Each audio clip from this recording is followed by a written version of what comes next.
Football is properly back now as the English League kicked off again this weekend and the Faroese teams came back from their summer holiday to restart the domestic league. TB beat B36 in Tórshavn, marking the first time TB have won a game at the Gundadalur Stadium for an unbelievable 33 years. For a select few though, the European campaign continues alongside. NSI Runavík's collapse against Helsinki meant we were down to 3 Faroese sides heading into the Conference League second qualifying round. But Víkingur would not play in that round due to receiving a bye. Instead, their eyes were on Linfield vs Zalgiris in Belfast, and it was the Northern Irish team who came out 2-0 winners and will travel to the Faroe Islands next week. Out of the two teams playing, HB had the harder of the ties, I would say, as they welcomed Danish side Brøndby to the Faroese capital.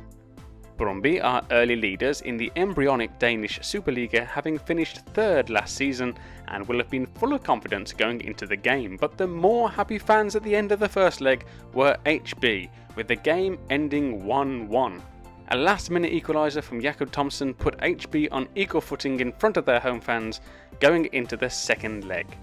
In that second leg, when Sjö Fukuda put Brøndby ahead after half an hour, it looked like that might be that. Spoiler alert, it was, but that was all that, because HB didn't slump or slouch or drop their heads, and they kept battling, ultimately falling to a slender 2-1 overall defeat. A brave effort for HB against strong opposition, and although their campaign ends at the first hurdle, they can be proud of their efforts. Klaksvík were up against Radnički Kragujevac, who are not the same as Radnički Nis, which I incorrectly announced in the last video. After a bit of curious research, I learned Radnički means of the labourers in Serbian, and there are a lot of Radnički teams out there in Serbia. Thanks Milan Prastalo for pointing this out in the last video. Anyway, in Serbia, Klaksvík held Kragujevac to a 0-0 draw despite facing 20 shots. They couldn't find a way through, but in front of their home crowd in the second leg, stepped forward Paul Kletsgaard, Mr. Reliable, to score the only goal of the tie and send Klaksvík through. Klaksvík's reward should be a third qualifying round flight to Belarus to play Neman Grodno, but because of the world at the moment, Neman Grodno are playing at neutral venues. Their ties so far have been held in Hungary, so that's probably where Klaksvík will end up. Neman are in their third consecutive season in the Conference League and beat Slovakian side Košice to get this far, but have never gone further. Klaksvík have never played a Belarusian side before, but the last time they were in Hungary they beat Ferencváros 3-0 in their historic win to their first ever group stage.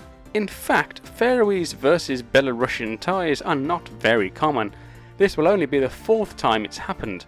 Víkingur lost 10-0 on aggregate to FC Gommel in 2012, and NSI Runavík played 2 Belarusian sides in 2 years in the Europa League in 2016 and 2017, losing 7-0 to Shakhtar Soligorsk and 4-1 to Dynamo Minsk.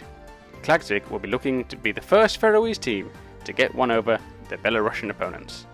These ties will be over in just 2 weeks, so keep your eyes open for the results, and let's see if we can get 2 Faroese sides in the 4th qualifying round for the first time. Tack for watching, and I'll see you then.